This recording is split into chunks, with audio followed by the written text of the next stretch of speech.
situações complexas a partir de contrapontos simples que nos fazem repensar essa situação hipercomplexa. Broker, Uma Nova Chance é muito desafiador. Conversa com nossa ética perante uma moral superestabelecida sobre vários assuntos, inclusive. Contrasta todas as situações de um texto tenso com momentos alegres e ao mesmo tempo envoltos numa trilha sonora melancólica. É uma rosa nascendo em um jardim morto ou uma rosa morta em um jardim vivo. Temos aqui um roteiro que nos convida ao embate. Não traça caminhos comuns, se perde várias vezes e se encontra nele mesmo, e é um filme para falar com calma e sem tantos julgamentos sobre as reflexões que ele pede. Ou pelo menos isso sou eu me protegendo do que vou falar a seguir. Antes de continuar, peço que se inscreva no canal e deixe o like, ó. É bem rapidinho, olha só o tanto de tempo que demorou aqui, ó. Vai ser menos ainda para ti, vai lá. Se inscreveu? Obrigado. Partiu.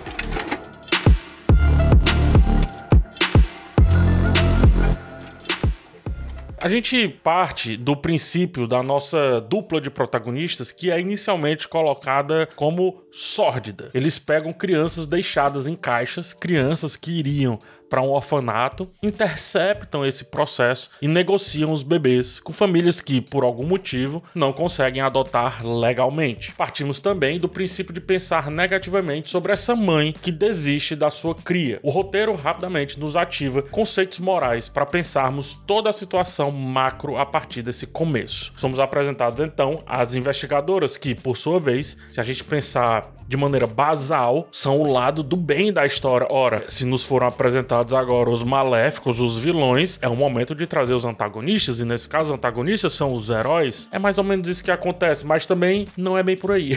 A detetive Soo Jin é reta, apática para com as nuances desse caso, colocou todos os seus investigados em caixinhas muito bem preparadas, antes mesmo de entendê-los. É a representação fria e direta da lei e, finalmente, dona de um poder julgamental dotado de diversos pré-julgamentos, ao contrário da sua parceira, que demonstra pensar pelo menos um pouco a situação, questionando a sua superior, mas também sentindo-se compelida a segui-la. Olha só, a partir disso, começam as inversões de valores. Ao entender melhor cada personagem, cada motivação e, mais do que isso, ao receber os momentos de comédia, humor e leveza dessa jornada, o texto nos mantém nos contradizendo o tempo inteiro a partir da exploração de outros ou vários pontos de vista. Ainda que julgue sórdidas algumas ações demonstradas pelo grupo de protagonistas, que cresceu para além dos dois iniciais, é muito difícil não se apegar ao carisma de um, de outro,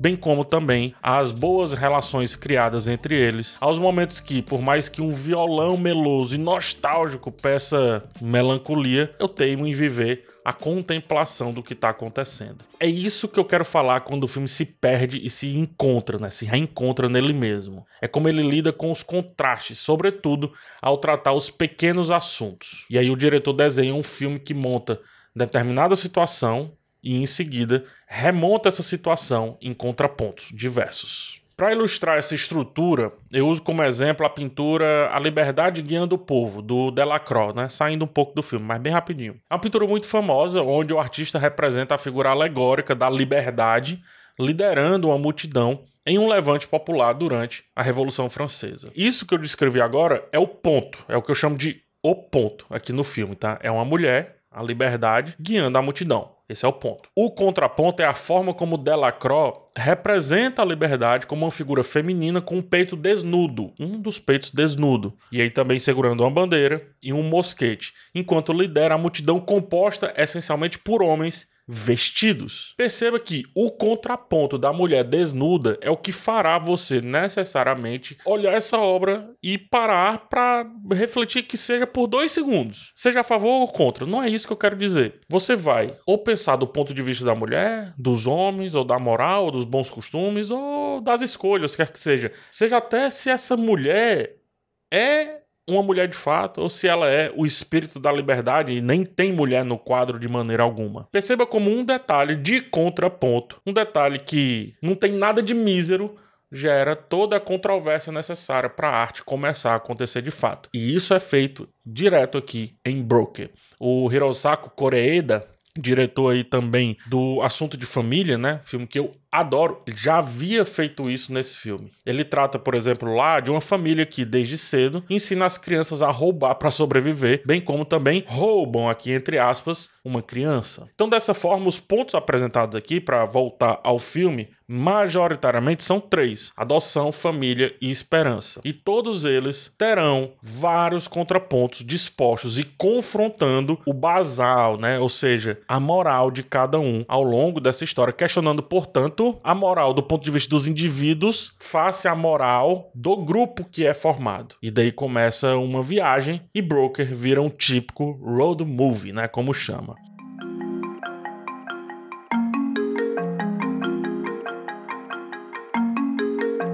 O amadurecimento, é evidente, toma conta, mas não necessariamente o amadurecimento dos personagens em si. Broker vem falar do amadurecimento daquele grupo como uma família, e daí nascem todos os contrapontos de todos os temas dispostos. A adoção, por exemplo, é tratada sob um prisma muito amplo. O garoto fujão, né, que dada a idade dele não tem mais tanta esperança de ser adotado, representa aquele que tenta fazer a própria sorte. Por exemplo, ele vive com uma bola de futebol em suas mãos, brincando com ela porque ele vive sempre com a esperança de algo melhor para si, dominando aquilo ali, tentando gerar alguma habilidade, tentando demonstrar alguma habilidade a partir daquela bola de futebol, que é, no caso, aquilo que pode tirá-lo do nada para o suposto tudo. Ao mesmo tempo, uma boa família aparece lá para o bebê e nos faz questionar, então, que talvez seja realmente melhor ele viver com aquele casal, que poderá lhe prover, quem sabe, um futuro lotado não de esperanças, mas sim de realizações. Algo visivelmente melhor do que viver fugindo, do que viver no cenário limitante que o grupo hediondo o oferece. E a esperança é discutida a partir do contraponto vindo do garoto fujão, também da família que se forma e parece ser um lar aparentemente interessante, apesar de limitado, mas também da família que chega e se mostra uma boa opção para o futuro daquela criança. E finalmente temos o signo da família. Debate-se aqui se realmente só há felicidade, humor e leveza se for uma família tradicional. A família proposta aqui pela trama é de 2 homens, traficantes de bebês, uma mulher com um passado no mínimo curioso e que acordou sobre vender esse seu bebê, o próprio bebê, que não tem nenhuma decisão sobre ele mesmo, sobre nada ali, né? Trazendo aquelas reflexões sobre o famoso não pedir para nascer. E a criança fujona que, no processo disso tudo, vai aprendendo bastante. O filme nos mostra uma família que conversa mais do que muitas famílias ditas tradicionais.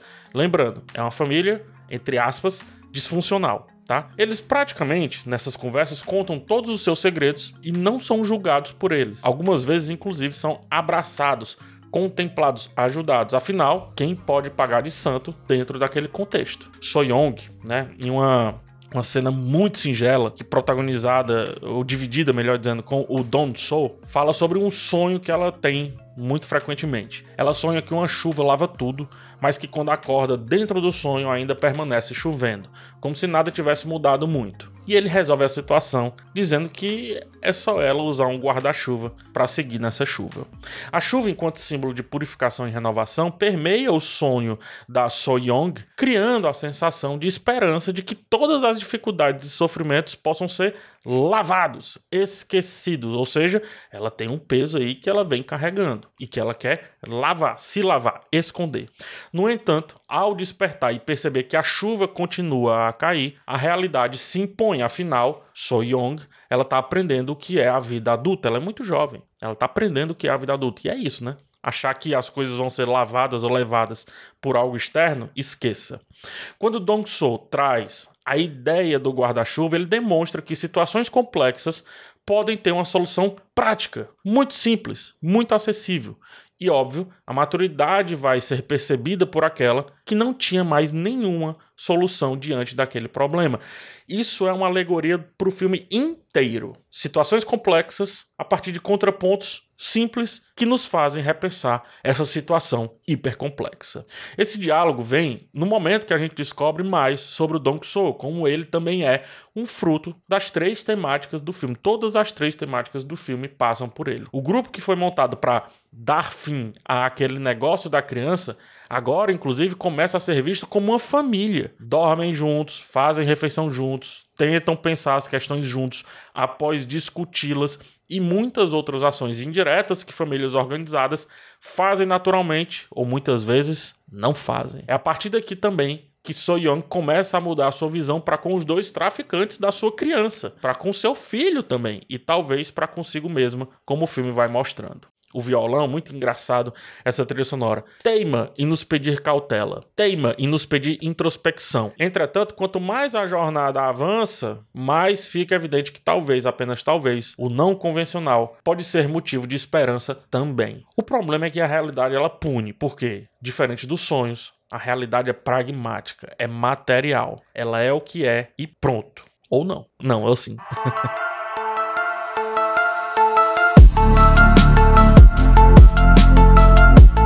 Os objetivos individuais de cada personagem se entrelaçam e a fotografia vai refletindo esse desenvolvimento, esse amadurecimento dos grupos, mocinhos e vilões nesse caso aqui. Então, em momentos de conflito pessoal ou questionamentos, os personagens são enquadrados separadamente, como por exemplo as investigadoras, que são enquadradas separadas quando conversam sobre o caso, obviamente, sugerindo suas divergências na abordagem desse caso e na compreensão da mãe que abandona um filho. O grupo malfeitor é enquadrado muitas vezes juntos, plano aberto, mostrando convergência de ideias, mostrando que as ideias estão juntas. A interação entre os personagens de diferentes origens e as histórias pessoais ressalta a diversidade da experiência humana e a importância do diálogo e da empatia na construção de situações e também de julgamentos mais justos, ainda que pareça que a moral de alguma maneira está sendo aniquilada, né? Então ele pergunta assim, beleza, a moral é essa, irmão, mas será que não tem outro viés? E aí é de onde nascem discussões éticas, né? Então, através de momentos como a partilha de uma refeição, a celebração de uma pequena conquista, os personagens encontram pontos em comum e desenvolvem laços afetivos que vão muito além dessas barreiras morais e também culturais. Constroem, então, uma ética pouco convencional e mesmo que discordemos o tempo inteiro, uma ética que minimamente funciona. Broker é um filme singelo que não tem nada de fraco, mostrando que a singeleza pode ser, sei lá, tão impactante quanto a agressividade. O Hirosako Koreeda acerta como acertou em Assunto de Família e no maravilhoso Depois da Tempestade. Ele mais uma vez nos põe aí a olhar para as situações e a questionarmos os nossos sentimentos nesse processo. Será que era pra eu chorar aqui? Será que era pra eu estar rindo? Será que era, sei lá, pra eu nem ver mais essa cena? E ao nos fazer nos perguntarmos um tempo inteiro, Hirosako entrega em Broker uma experiência de viver muito mais os contrapontos do que os pontos em si. E por isso, reformular a moral, criando, quem sabe, uma nova ética sobre alguns assuntos. Ou não, porque aí é de cada um. Eu falei tudo isso e eu acho que eu não falei nem um terço do que o filme sugere. Por isso fica a minha indicação para quem ainda não o assistiu. Agora é com vocês aqui nos comentários. A gente se vê numa próxima oportunidade. Um forte abraço em todos e tchau.